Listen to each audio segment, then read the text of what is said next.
¿Y ustedes han escuchado noticias últimamente? ¿No se escuchan noticias? ¿Sí o no? ¿Y qué hacen las noticias en nuestras vidas? ¿Ah? Desinforman, informan. ¿Pero qué hacen en nuestras vidas? Me informan una noticia. Crear sentimientos, sí, muy bien. ¿Qué más? Comparten, ¿qué más? Lo hacen responsable por saber algo. Díganme una noticia sobre la salud, por ejemplo, que la inteligencia artificial está dando pasos grandes en la salud. ¿Qué crea eso? Esperanza, porque si yo tengo una enfermedad para la cual no hay tratamiento, pero la inteligencia artificial está haciendo algo, pues genera tranquilidad. Pero si a mí me dicen que a partir de 15 días se van a poner los chips en todos los cuerpos, que la inteligencia artificial va a cambiar el DNA a través de vacunas, ¿qué produce? Temor, preocupación, miedo, ¿verdad? O sea, las noticias están ahí y pueden producir muchas cosas. Pero una pregunta, hace 2000 años, ¿cuánto podría demorarse en escucharse una noticia? En Israel pasó algo, ¿cómo se supo en España? ¿Cómo se supo en Colombia? ¿Ah? ¿Pero cuánto puede demorarse? Y luego vino la prensa, hace 100 años vino la prensa. ¿Cuánto se demoraba en leer una persona una noticia hace 100 años?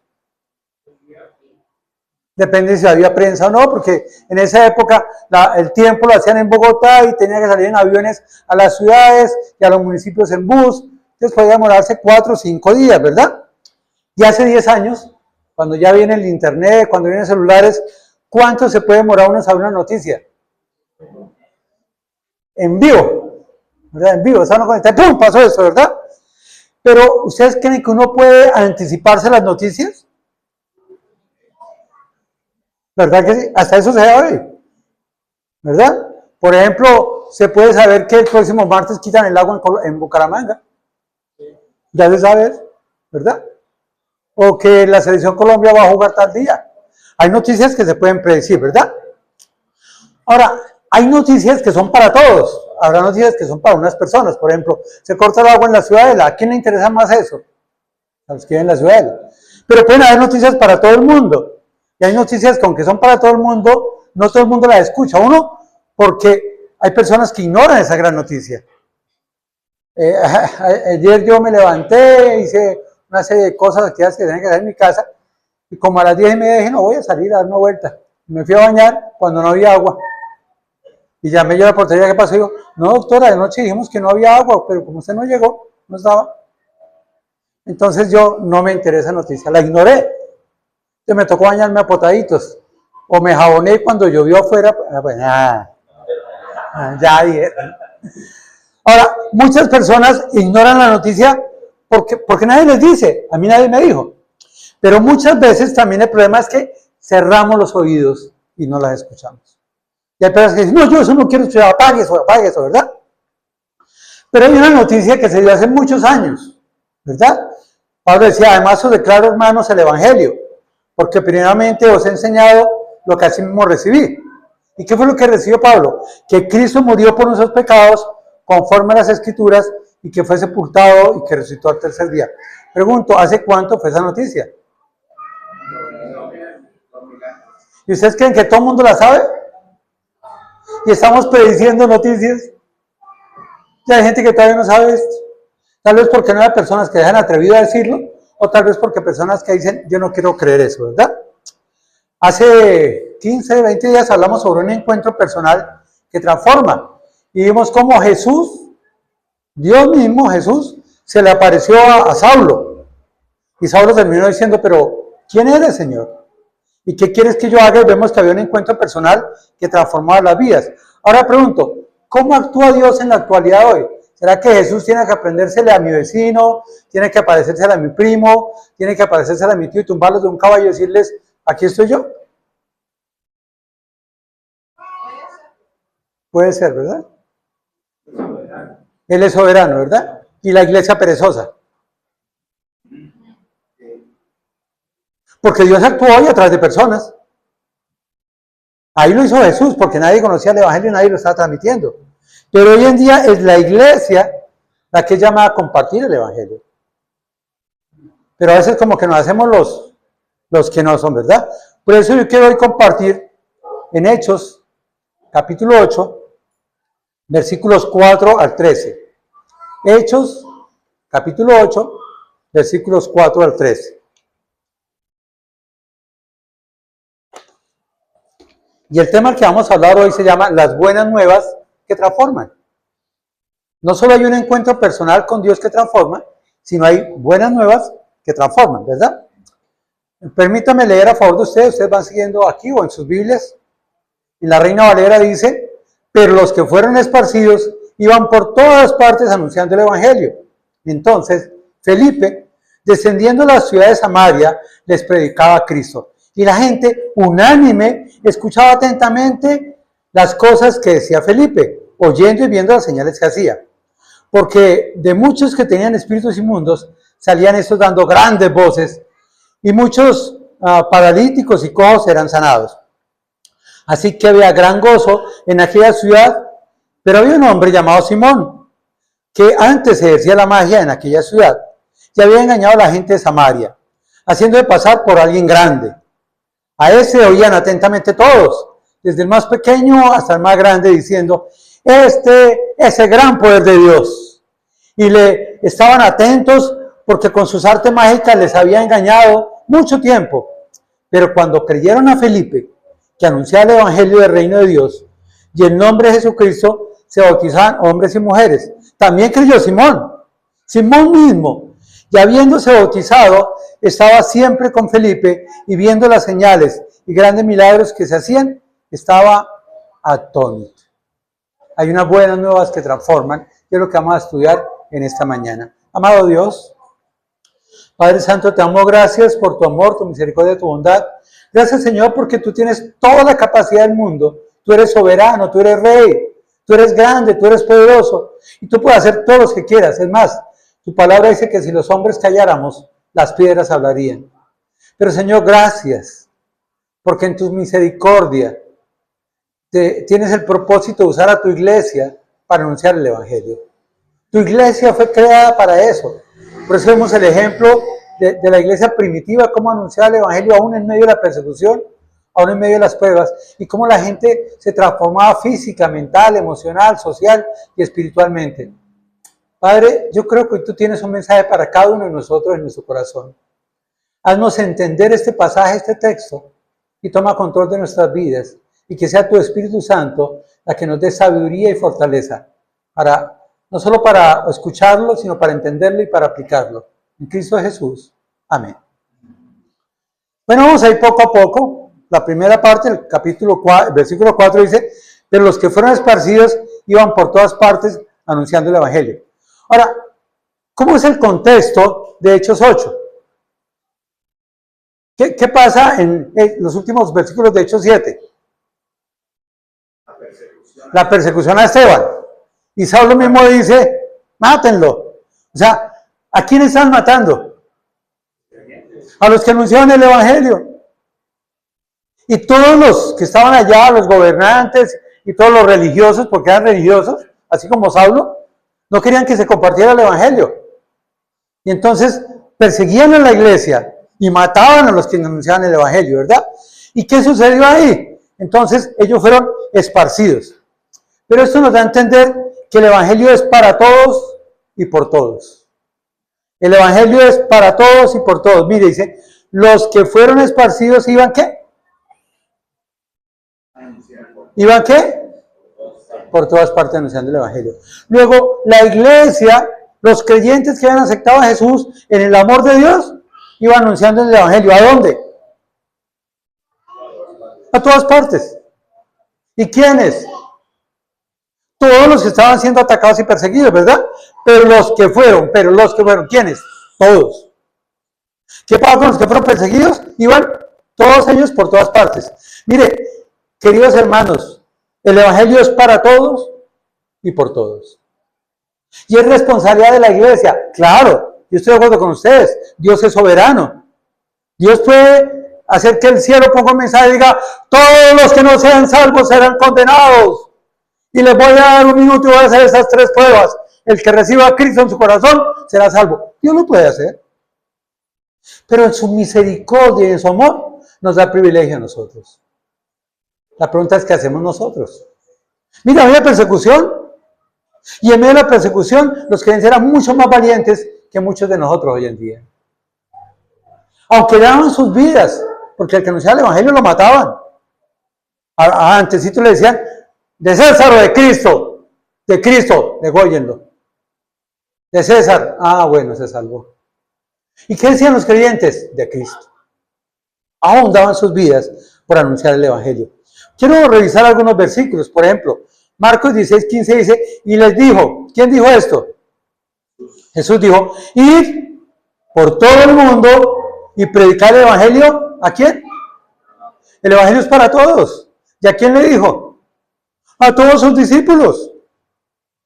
La gran pregunta es, ¿tú eres discípulo de Cristo? Porque esas palabras serían para ti. Claro, ahí le dice a los que estaban allí, ¿verdad? Jesús mismo dijo, después de morir y resucitar, ir por todo el mundo, predicar el evangelio a toda criatura. Ahora, entendemos que obviamente esos hombres no pueden llegar a todo el mundo. Pero cuando Jesús está hablando y está diciéndole a todos los creyentes que vayan a recibirme a mí, en todas las épocas del mundo, deben anunciar y predicar el evangelio a toda criatura. Hermanos, el evangelio es para todos y todos debemos de compartirlo. Hay algo que llama la gran confusión en San Mateo. La gran confusión es muy importante. Les voy a hacer 2 pruebas. ¿Están listos? Voy a dar 2 órdenes y espero que todos las hagan. La primera orden es sencilla. Cuando yo diga 3, yo voy a contar 1, 2 y 3. Cuando yo diga 3, todos levantan la mano derecha con 3 dedos abiertos y 2 cerrados. Cuando yo diga 3, hombres, mujeres, niños y niñas, levantan la mano derecha, 3 dedos estirados y 2 cerrados. A la 1, a las 2 y a las 3. Tú miras allá todos, por favor, ¿cuántos levantaron la mano? ¿La mayoría o la minoría? La mayoría, perfecto. Ahora les voy a dar otra orden.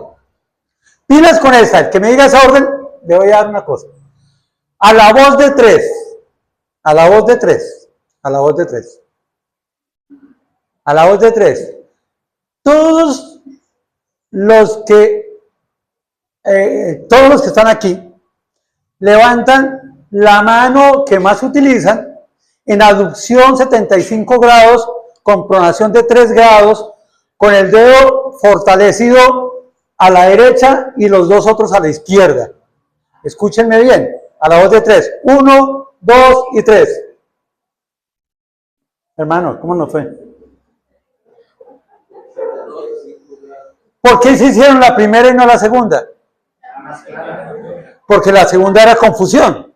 Lo mismo pasa con el evangelio. Jesús dijo, por tanto, como yo les doy la autoridad, dice, por tanto, id y haced discípulos a todas las naciones, bautizándolos en el nombre del Padre, del Hijo y del Espíritu Santo, enseñándoles que guarden todas las cosas que os he mandado, y aquí yo estoy con vosotros todos los días hasta el fin del mundo. Mire, a mí me parece una orden muy bonita. Dios, Jesús, está conmigo, está con la iglesia. Y nos dice la iglesia, vayan a todas las naciones, todos ustedes, hagan discípulos, enséñenlos. Pero, ¿por qué no lo está haciendo la iglesia? Porque no hemos entendido que es la gran comisión, sino para nosotros la gran confusión. Estamos confundidos. Entonces pensamos que tienes que anunciar el evangelio son los pastores, los líderes, no más. Entonces estamos pensando que, pues al fin y al cabo, para eso hay otros. Eso no fue lo que dijo Jesús. Dijo, por tanto, ir a la iglesia. Es función de toda la iglesia. Y si tú eres parte de la iglesia, es función para ti. Y no lo hacemos porque hay una gran confusión ahí. Jesús mismo le dijo a sus discípulos, como tú me enviaste al mundo, yo los envío también al mundo. Juan 17, 18. ¿Qué hizo Dios con Jesús? Lo envió al mundo. ¿Dónde estaba Jesús antes de venir al mundo? ¿Ah? En su gloria, en su trono, en los cielos. Y se despojó de su gloria, como dice Filipenses. Se hizo hombre. Y se hizo humilde hasta la muerte. y muerte de cruz. El mismo Dios se despojó de toda su gloria y vino humildemente a anunciar el Evangelio. Y hay muchos creyentes que somos tan orgullosos y sacamos pecho y decimos que lo hagan otros. Eso no es conmigo. Pero Jesús en su humildad le dijo a todos, yo los envío también al mundo. ¿Sabes que hay una gran promesa? ¿Cuántos quieren que Jesús venga por nosotros pronto? Bueno, les tengo una gran noticia. Mateo 24 dice, y será predicado este evangelio del reino en todo el mundo para testimonio a todas las naciones y entonces vendrá el fin. ¿Cuándo va a venir el fin? Cuando el evangelio se escuche en todos los lados. ¿Qué quiere decir eso? Cuando tú y yo seamos fieles y el evangelio se haya llevado a todo el mundo, Jesús vendrá por su iglesia. Lo único que no ha hecho que Jesús venga por su iglesia es que todavía hay creyentes infieles que no anuncian el evangelio. ¿Ahí lo dice o no? Y será predicado este evangelio del reino en todo el mundo para testimonio a todas las naciones y en todas vendrá el fin. Pregunto, ¿qué es lo que hace que yo anuncie el evangelio? ¿Que yo sea testigo o que yo sea juez? ¿Qué hace un juez? Lo que hace un abogado. Un abogado se defiende, da sus criterios para que la gente crea. Entonces el abogado, el reo le dice al abogado, mano, pues sabe que yo maté al hombre, que somos mogollo. Y se para el abogado y dice, mírele la cara a este pobre chino, es que mírelo, es tan humilde, es tan noble, mire, tiene fracturados de derecho, ¿cómo iba a disparar? Es insólito, no puede. Y los convence, y que dice la gente, ay, sí, él es inocente. ¿Cómo actuó? Como abogado. ¿Qué es un testigo? Habla la verdad. Habla la verdad. El testigo dice, mire, lo que ha pasado, yo vi, yo estaba esto y esto. ¿A qué nos llama Dios? A ser testigos. ¿Y con qué somos testigos? Con nuestras vidas. O sea, nosotros no tenemos que defender a nadie, ni a Cristo. No hay que defender a Cristo. Lo que hay que mostrar es con nuestras vidas lo que Dios ha hecho en mí. Estoy haciendo un curso de evangelismo y voy a hacer un seminario de evangelismo con los apuntes que estoy tomando, que me pareció interesantísimo. Y cuando a mí me dijeron, bueno, dígame a alguien que haya anunciado el evangelio. Y a mí lo que se me ocurrió fue el endemoniado gadareno. Cuando les dije yo el endemoniado gadareno, dice Jorge, ¿cómo se dijo así? ¿Claro?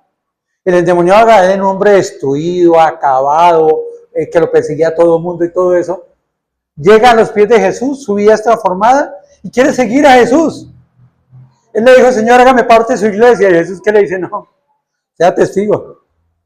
Ve y cuenta a los tuyos cuán grandes cosas el Señor ha hecho en ti. Dice que este hombre abrió muchas iglesias en Decápolis. ¿Y a quién fue a anunciar el evangelio? A los que habían visto su vida antes y quedaron maravillados con el cambio en la vida. Eso es lo que Dios quiere de nosotros. Que nuestras vidas sean transformadas porque hay un evangelio que transforma. Y ese evangelio que transforma nos permite ser testigos a otros. Y nos grita más nuestra vida que nuestras palabras. Pablo mismo dijo, ay de mí, si no anunciar el evangelio. ¿Qué entienden con esa frase ustedes? ¿Cómo se lee la perspectiva de Pablo mismo?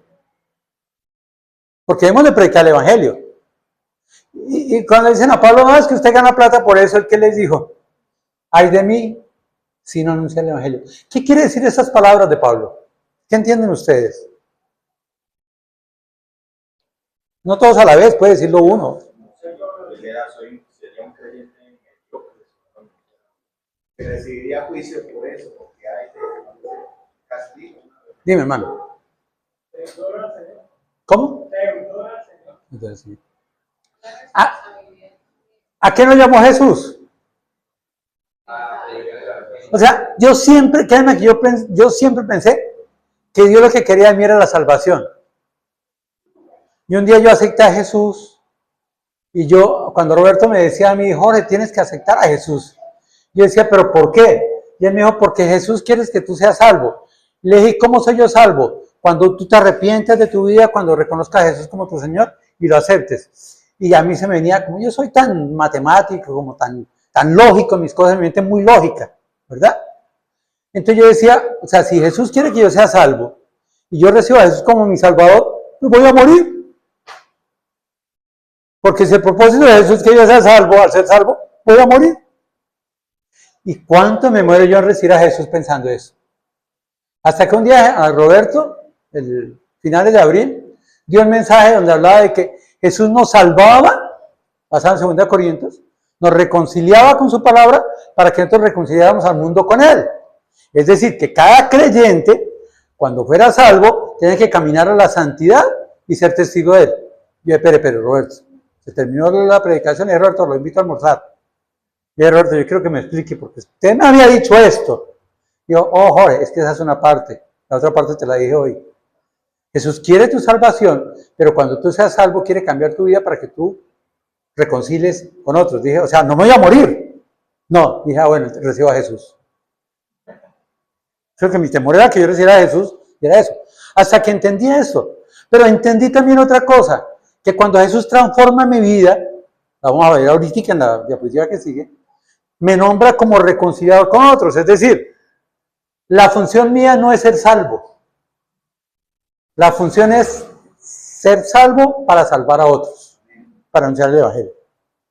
Miren lo que dice 2 Corintios 5, 17. De modo que si alguno está en Cristo, ¿qué? ¿Qué se necesita para estar en Cristo?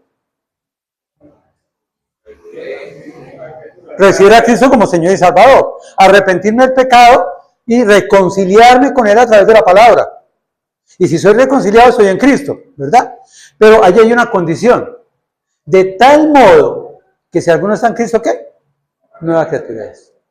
O sea, la única forma en que yo puedo estar seguro que estoy en Cristo es cuando mi vida ha sido transformada. Hay un evangelio transformador. Hay unas buenas nuevas que transforman. Pero sigue siendo allá. Las cosas viejas pasaron y aquí todas son hechas nuevas. Y todo esto proviene ¿de quién? De Dios. Es decir, no es por mis méritos, no es por mis capacidades, no es por mi pinta, ¿verdad? Es por la misericordia de Dios. Es por el amor de Dios. Es por gracia. Pero su gracia no va solo en salvarme, sino dice, y todo esto proviene de Dios, que nos reconcilió consigo mismo por Cristo y nos dio. Dios es muy grande, definitivamente. O sea, no solo me salvó y me reconcilió, sino que me dio un cargo, el cargo de ministro. Queridos hermanos, Filipenses dice, mas vuestra ciudadanía está en los cielos, de donde también esperamos el Salvador, el Señor Jesucristo, el cual transformará el cuerpo de la imaginación nuestra para que sea semejante al cuerpo de la gloria suya, por el poder con el cual puede también sujetar a sí mismo todas las cosas. Este texto nos dice que cuando recibimos a Jesús, tenemos una nueva ciudadanía. ¿Dónde está esa ciudadanía?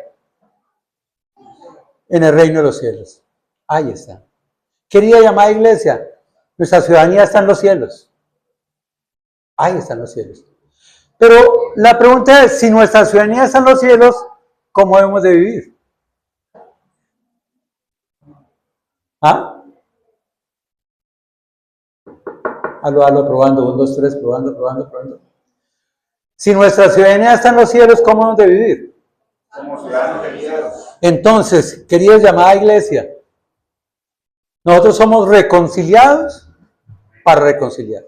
Y somos dos cosas, ministros y embajadores, dice en 2 Corintios 5, 17 al 21. ¿Qué es un ministro? Es una persona encargada de una actividad. ¿Nos dio el ministerio de qué? O sea, ¿cuál es la actividad que tiene que hacer la iglesia? Reconciliar al mundo con Jesús. Y para hacer esto nos nombra ¿qué? ¿Y qué es un embajador? ¿Qué es un embajador? Es una persona que representa un país en otro país cumpliendo las normas del país. ¿Dónde está nuestra ciudadanía? En los cielos. ¿Dónde vivimos? Bueno, algunos viven en los cielos, en las nubes, ¿sí? Pero la gente vivimos en la tierra. ¿Qué quiere decir eso? Cuando recibimos al Señor tenemos una nueva ciudadanía en los cielos. En el cielo. ¿Qué normas nos cubren? Las normas del reino de los cielos, que es la palabra de Dios. Pero vivimos en el mundo. Y en el mundo somos ministros porque anunciamos la reconciliación con Cristo para todo el mundo. Y somos embajadores porque vivimos como ciudadanos del cielo en la tierra para anunciar las buenas nuevas a los terrenales. ¿Y nosotros qué somos entonces? Espirituales. Porque es el Espíritu Santo quien toma control de nuestras vidas. Y si no lo hacemos, tendríamos que pensar, y ay de mí, sin anunciar el Evangelio. La iglesia es llamada a compartir el Evangelio. Y si no lo compartimos, deberíamos sentir algo en nuestro corazón, en nuestro ser, en nuestra mente, que nos diga, Jorge, no estás cumpliendo. Jorge, te rescaté por gracia, te rescaté por misericordia. Tú no merecías sino morir. Y yo te salvé del lodo, de ese lodo cenagoso, y se llevé hasta el cielo. Y tienes segura la salvación.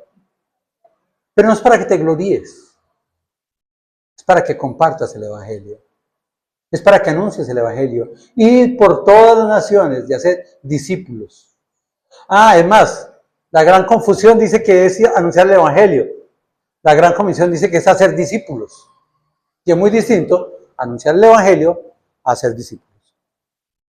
Versículo 5. Dice, entonces Felipe, descendiendo de la ciudad de Samaria, les predicaba a Cristo y la gente unánime escuchaba atentamente. ¿Qué sucede? Un hombre salió de donde estaba, fue extendido, fue perseguido y descendió a la ciudad de Samaria. ¿Y qué hacía en la ciudad de Samaria? ¿Predicaba a qué? A Cristo, ¿verdad? ¿Y qué sucedió? ¿Cuál era el resultado? Mire, la gente unánime escuchaba atentamente las cosas que decía Felipe, oyendo y viendo las señales que hacía. Porque muchos venían espíritus inmundos, salían de estos, y si salían los espíritus inmundos había una transformación espiritual en ellos. Luego salían estos dando grandes voces, y muchos paralíticos, ¿cómo estaban ellos enfermos? Físicamente, y cojos eran ¿qué? Sanados, había una sanidad física. Así que había gran gozo en aquella ciudad, porque antes había tristeza. Eso es el Evangelio. El Evangelio debe unir a la gente. Porque yo no proclamo el Evangelio como justo, como juez, perdón. Tú serás condenado, irás al infierno. Yo soy salvo. No. El Evangelio dice, yo merecía la muerte. Pero Dios en su amor y su misericordia me perdonó. Y no importa lo bajo que estés tú. No importa cómo estés tú, porque yo estuve allá. Pero la gracia salvadora de Dios que me sacó de ese lodo. Y si Dios lo hizo conmigo, lo va a hacer contigo. No soy juez, soy testigo. Mi vida ha sido así. ¿Quieres cambiar tu vida? Te invito a que seas transformado por el poder del Evangelio. Porque ese es el que transforma, ¿verdad? Y la gente va a escuchar, pero esa la gente no escucha porque nosotros queremos condenar, matar y castigar a todo el mundo. Eso no es Evangelio. Evangelio son las buenas nuevas de salvación. El mundo no necesita escuchar la condenación porque está condenado. Claro, tenemos que enseñar que se arrepientan, ¿verdad? La gente tiene que oír y ver. ¿Qué oye el Evangelio y cómo lo ve? En nuestras vidas somos cartas leídas y conocidas por todo el mundo. Y si la gente nos ve, nos escucha, están atentos y están unidos, va a haber transformación espiritual, física, emocional y social. Bien. Porque el Evangelio transforma. Hay unas buenas nuevas que transforman.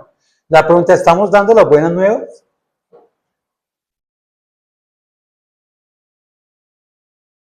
Ahora, pregunto, ¿dónde estaba el enfoque de Felipe?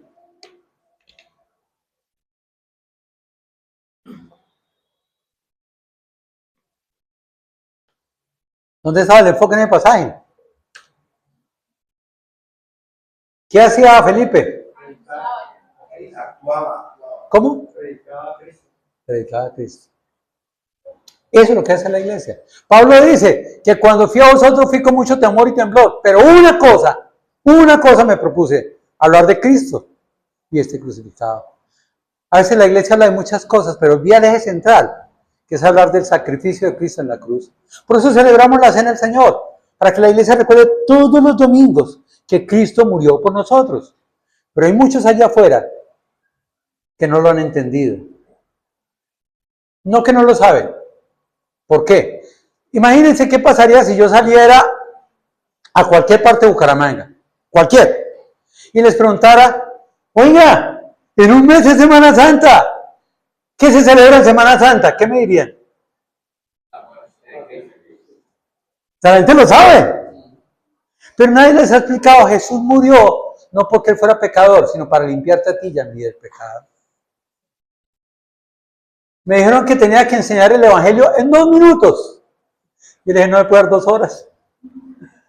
Y entonces me dijeron, no, Jorge, la tarea es 2 minutos. Le dije, sencillo. ¿Qué se celebra en abril en Colombia? La Semana Santa. ¿Qué es la Semana Santa? Pues la Semana Santa es que Cristo murió. Perfecto. ¿Dónde murió? En la cruz. ¿Qué es la cruz? La cruz es un palo que tiene un palo horizontal, donde se mezclan 2 cosas. El amor de Cristo, y si fuera por amor todos seríamos salvos, porque Dios te ama, ¿verdad? Y en el amor de Cristo todos seríamos salvos. Ah, pero el palo tiene otra punta, que es la justicia de Dios. Y en la justicia de Dios dice que todos debemos de pagar. Yo no puedo ser salvo si no pago. Pero el amor de Dios es tan grande que hay un palo vertical. El palo vertical muestra el carácter de Dios, y por su gracia y por su misericordia se despojó de su carne, vino y habitó y murió en la cruz por nosotros. Es decir, Él pagó. El amor es que todos deberíamos ser salvos. La justicia es que para ser salvos hay que pagar. Y lo lindo del amor y la justicia es que se mezclan en la cruz diciendo que la misericordia y la gracia de Dios permite que Jesús pague por tus pecados. Entonces el paro también tiene una parte baja que eres tú. Tú tienes que reconocer que eres pecador, tienes que arrepentirte de ese pecado y recibir por gracia el pago de tus pecados, porque Jesús pagó ya en la cruz por tus pecados. 2 minutos. Ahí está el Evangelio. Entonces tenemos que anunciar de Cristo. No es del pecado, no es de la condenación. Claro, eso vendrá después. Porque somos llamados a ser discípulos. Tiene que haber un discipulado. Pero las buenas nuevas son de salvación. Yo te voy a anunciar al mundo perdido que Dios envió a Jesús a morir en la cruz para pagar por nuestros pecados. ¿Y por qué? Porque dicen Hebreos que Él es fiador de un mejor pacto. ¿Y por qué fiador de un mejor pacto? Porque todos somos deudores, yo también. ¿Y cómo paga un deudor? No puede. Por eso, el que no conoció pecado se hizo pecado por nosotros, para que nosotros fuéramos hechos justicia de Dios en Él. Y se une el amor de Dios, la justicia de Dios, su gracia y misericordia, con nuestro arrepentimiento y transformación. Luego, lo importante acá es predicar de Cristo. Predicar de Cristo.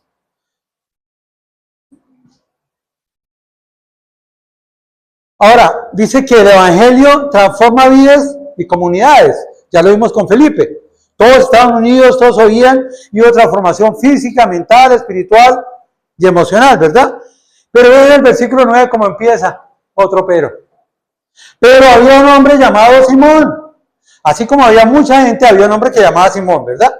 Que antes ejercía la magia en aquella ciudad y había engañado a la gente de Samaria. Es decir, que así como hay un evangelio transformador, hay un evangelio engañador. Y era lo que hacía Simón, mire. Y es Simón que antes ejercía la magia, pero Simón, que ejercía la magia en aquella ciudad, había engañado a la gente de Samaria, haciendo pasarse por algún grande, ¿verdad? A este oían atentamente, mire, también lo oían atentamente, todos, desde el más pequeño hasta el más grande, diciendo, este es el gran poder de Dios. A mí este texto me sacude, porque yo veo que esto está pasando en el mundo. Hay gente que escucha charlatanes. ¿Y sabe por qué escuchan a charlatanes? Porque los que sabemos la verdad callamos. Y cuando la verdad se calla, pues la mentira polula.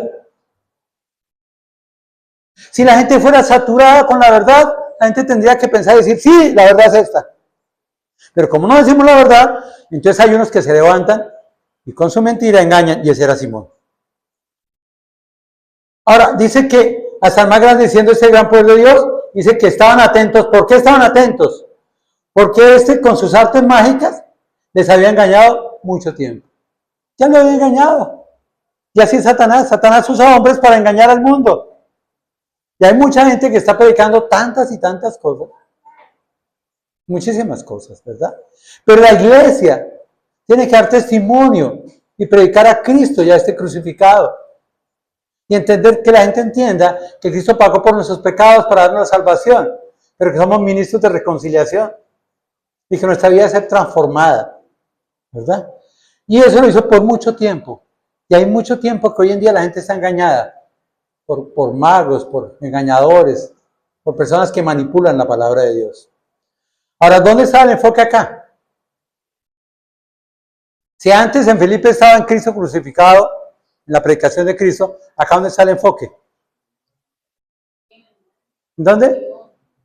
No. Milagros. En milagros, en magias. Y no lo que busca la gente hoy en día. Yo voy a una iglesia donde digan profecía. Yo necesito que me hablen profecía y me digan con quién debo casarme. Usted es casado 3 veces. No importa, yo quiero que me den otra oportunidad. ¿Sí me entienden? No, yo vengo a que me digan el número del baloto, porque es que yo le pido a Dios que me mande plata y no me la manda hasta el momento, pero si me dice el nombre del baloto, de pronto sí.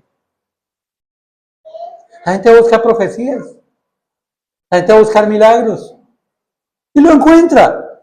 Porque todavía hay muchas personas como Simón, que son engañadores. Y la gente los oye. Y no son transformados, son engañados. Y aprenden a vivir como engañados.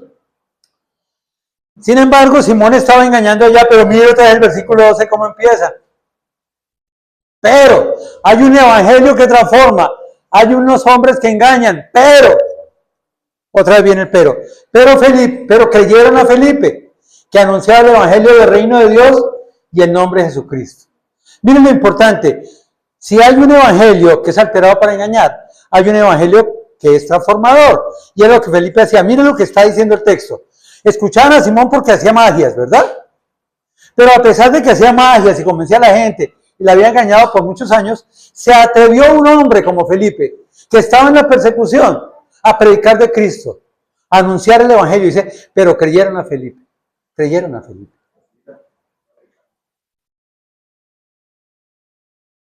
Bueno, pero lo ven ahí en la Biblia.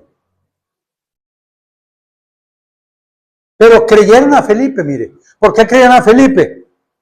Porque él anunciaba el reino de Dios. ¿Qué hacía Felipe? Proclamaba las buenas nuevas. Noticias que suceden hace 2000 años y hay mucha gente que no lo ha escuchado. O que tal vez lo ha escuchado y no lo ha entendido. O hay mucha gente que por la tradición y por la religiosidad se ha tapado los oídos. Y Dios quiere quebrantar esos corazones. Y para hacerlo te quiere usar a ti.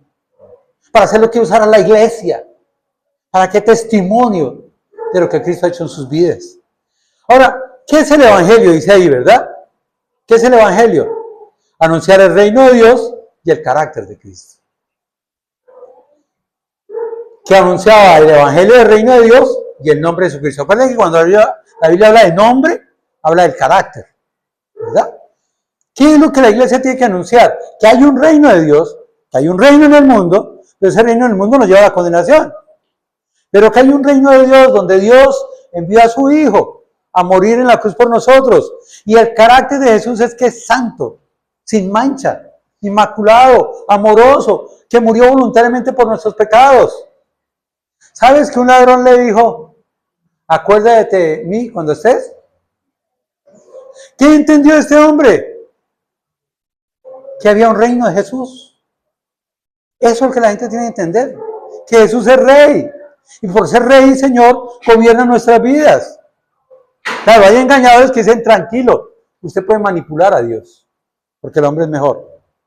Ahora, ¿qué sucedía ahí? Dice el reino de Dios y el evangelio de Jesucristo. ¿Qué pasó? Se bautizaban hombres y mujeres. ¿Qué quiere decir esto? Y se identificaban con la iglesia. Hacían parte de los nuevos creyentes y se bautizaban. Es responsabilidad de todo creyente bautizarse.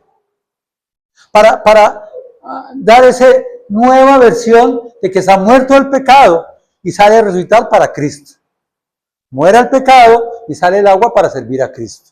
Eso es el bautismo. Y el bautismo se identifica no con la iglesia y lo hacía por obediencia, ¿verdad? Se bautizaban hombres y mujeres. Y miren lo lindo, también creyó Simón mismo.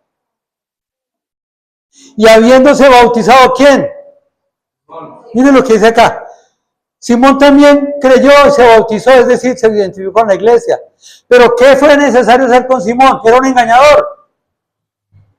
Y es que Jesús no puede perdonar a los engañadores. Claro. Pero ¿qué tenía que hacer? Dice, se bautizaba, también creyó Simón mismo, y habiéndose bautizado, ¿qué? Estaba siempre con Felipe. Mire, cuando alguien llega a la iglesia, tiene que ser discipulado. ¿Qué hizo Felipe? ¿Lo discipuló? Esa es la función de la iglesia. No solo llevar el evangelio, sino discipular a la gente. Y viendo las señales y grandes milagros que se hacían, estaba atónito. Es decir, Simón seguía sorprendido, asombrado, desconcertado ante algo poco habitual y no comprendía lo que pasa, ni sabe cómo reaccionar. ¿Y quién era Simón? Un mago, un engañador, uno que hacía milagros, pero se encontró con Jesús. Se encuentra con un evangelio transformador. Y Simón mismo dice, ¿pero qué es esto? Eso sí es verdad. Lo mío es engaño. La gente necesita saber que el evangelio es verdad, no engaño como muchas veces lo ha pensado. Y solo cuando recibe que la palabra de Dios es verdad y que la verdad es anunciar el evangelio, porque mismo Jesús dijo, yo soy el camino, la verdad y la vida. Y la gente tiene que entender que el único camino para llegar a Dios es Jesús, no los santos, no la... Bueno, ¿y cuál virgen si hay tantas? No los sacrificios, ¿verdad? Y Él es la verdad, y Él es la vida. El único que puede dar vida al hombre pecador es Jesús, que nos reconcilia y lo nombra ministro de la reconciliación. Y Simón quedó atónito. No podía entender, decía, uy, yo he hecho milagros, pero este sí es superior. Porque veía los paralíticos que eran sanados, veía la gente pecadora que era arrepentida y transformada y salían los demonios. Y veía la gente triste y amargada, llena de gozo en el Señor, ¿verdad? Segunda de Corintios, capítulo 4, versículo 3 dice, pero si nuestro evangelio está aún encubierto, entre los que se pierden están cubiertos, en los cuales el Dios de ese siglo cegó el entendimiento de los incrédulos para que no les resplandezca la luz del evangelio de la gloria de Dios. Ya vemos, hay unas tinieblas y hay una luz. ¿En qué anda la gente del mundo? En las tinieblas. ¿Qué es lo que Dios quiere? Que resplandezca. Pero ¿qué hace Satanás? Ciega el entendimiento, no les permite entender. Por eso en Romanos dice que hemos de renovar nuestro entendimiento para comprobar cuál es la buena voluntad de Dios, agradable y perfecta. Pero el mundo no lo entiende, porque están tinieblas. Por eso Dios quiere que resplandezca la luz. ¿Y a quién usa para eso? A la iglesia. La suma de tu palabra es verdad. ¿Verdad? Dice acá, para que no le resplandezca la luz del evangelio de la gloria de Cristo, el cual es la imagen de Dios. Porque no nos predicamos a nosotros mismos, sino a Jesucristo. Otra vez, ¿a quién tenemos que predicar? A Jesucristo. ¿Y cómo? Como Señor. No es como manipularlo. O sea, no es que Jesús esté ahí para que yo ore y le diga, Señor, sáname esto, Señor, deme eso, Señor, esto, Señor, tú que eres grande, por eso deme, y pida, y pida, y pida, y pida. No, es para reconocer el señorío de Jesús. Saulo dijo, ¿quién eres tu Señor? ¿Y qué quieres que yo haga? Yo no estoy diciendo que no pidamos a Jesús. Hay que pedirle, y podemos pedirle. Pero antes de pedirle, le estamos diciendo, Señor, quiero obedecerte. Estamos diciendo, Señor, ¿qué quieres que yo haga? Porque el evangelio transforma.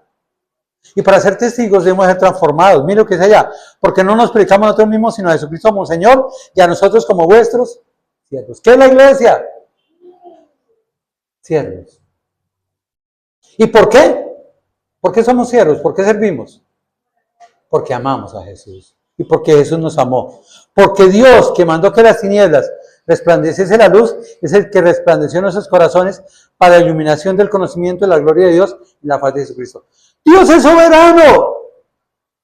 Dios es grande. Dios es maravilloso. Pero ese Dios tan grande, tan maravilloso, tan soberano, tan poderoso, nos quiere usar a nosotros. Por eso dice, Dios que mandó que las tinieblas resplandeciese la luz, es el que resplandece en nuestros. No, yo no uso el evangelio en mis capacidades, en las de Él. Mira lo que es allá. ¿Por qué me transformó? Para la iluminación del conocimiento de la gloria de Dios en la paz de Jesucristo. Es decir, Dios quiere que cuando la gente me vea, vea la luz del evangelio, porque mi vida ha sido transformada. Romanos 1:16. Porque no me avergüenzo del evangelio, porque es poder de Dios. ¿Dónde está el poder? En el evangelio. Hay que conocer el evangelio, hermanos. Hay que conocer las buenas nuevas de salvación y hay que entenderlo. ¿Y para qué es el Evangelio? Es poder de Dios para salvación a todo aquel que él cree. Hay que creer el Evangelio. Al judío primeramente y también al griego. ¿Y por qué? Porque en el Evangelio la justicia de Dios se revela por fe y para fe. Es decir, Dios nos ama, pero el Evangelio no solo nos muestra el amor de Dios, sino la justicia de Dios. Y la justicia dice, todo el que peca tiene que pagar. Pero en el amor Jesús quiere pagar por ti. ¿Pero aceptas eso? ¿Sabes que hace unos días me encontré con un amigo? Me dijo, Jorge, usted ha sido tan buena gente conmigo, quiero invitarlo a almorzar. Yo conozco al sinvergüenza ese. Le dije, claro, yo mire cuánta plata tengo. Le dije, sí, camina, ¿a dónde me va a invitar? A tal lado. Y entonces me llevó a almorzar a un sitio, bueno, rico, agradable, la pasamos muy chévere, hablamos. Y de un momento a otro me dijo, Jorgito, ya vengo, voy al baño. Y ahí está, se va a volar el hombre ese. Y me paré yo y dije, ¿qué le debo, señora? Dijo, su almuerzo vale tanto, yo pagué. Y salí cuando él me dijo, espérame, que yo voy a pagar. Le dije, ¿cómo así? Pues sí, yo te invité, yo voy a pagar. Cuando va a pagar, dice la señora, no, ya, tranquilo, está pago. ¿Qué hizo él? Bueno, gracias. ¿Sabe qué me faltó a mí? Creer en las palabras del muchacho. No creí. Y aunque él iba a pagar, yo no recibí el pago. Así es Jesús. Jesús pagó por ti en la cruz. Pero tú tienes que tener fe, tienes que creer y tienes que decir, cuando yo muera y San Pedro salga a decirme para dónde va usted, para el cielo. ¿Por qué? Porque Cristo pagó en la cruz por mí. Él pagó. Eso es la redención. ¿Se acuerdan que hemos hablado de la redención? Uno paga algo ahorita y puede redimir los puntos después. Jesús ya pagó y yo voy a redimir los puntos que Él pagó por mí, ¿verdad? Dios se da por fe y para fe, como está escrito, más el justo por la fe vivirá. Mire, querido hermano, no se preocupe por lo que no entiende la Biblia. Preocúpese por aquello que entiende y no aplica en su vida. Porque el Evangelio es transformador. Dice Colosenses 4:5, andad sabiamente con los de afuera, redimiendo el tiempo, porque somos testigos de Dios ante Cristo. Si hay algún amigo aquí, quiero decirle, ¿has oído las buenas nuevas? ¿Conoces las buenas nuevas? Y las buenas nuevas son que Cristo Jesús pagó en la cruz por ti. Y las buenas nuevas terminan diciéndote, si crees en Él, serás salvo. Pero si no crees, serás condenado porque no creíste. No estás por casualidad hoy. Estás porque Dios te trajo. Y Dios quiere hablar con tu corazón y decirte, Cristo pagó en la cruz por tus pecados. Arrepiéntete de tu pecado. Recibe ese pago como pago por tu vida y transforma tu vida. Cree en el Evangelio y vive el Evangelio. Juan 1:40 dice, Andrés, hermano de Simón Pedro, era uno de los dos que habían oído a Juan y había seguido a Jesús. Este halló primero a su hermano Simón y le dijo, hemos hallado al Mesías, que traducido es el Cristo. Y le trajo a Jesús. Y mirándole Jesús dijo, tú eres Simón, hijo de Jonás, tú serás llamado Cefas, que quiere decir Pedro. Me fascina esta historia. Un hombre sin ningún conocimiento bíblico conoció a su hermano, fue a donde su hermano. Y lo único que le dijo, ¿sabes qué? Hemos llamado al Mesías, que traducido es el Cristo. Él dijo, yo encontré a Jesús. ¿Sabes tú qué tienes que hacer con tus familiares, con tus amigos, con tus vecinos? Decirle, yo tengo una relación con Jesús. Y ese Jesús es el Cristo. Quiero llevarte a Él. Eso hizo, mire. Y le trajo a Jesús y mirándole le dijo, tú eres Simón, hijo de Jonás, tú serás llamado Cefas. ¿Quién es el que transforma? ¿Quién? Jesús no soy yo. Yo no transformo a nadie. Yo llevo a la gente a Jesús. Y Jesús es el que transforma. No existe amor más grande que el de mi Jesús.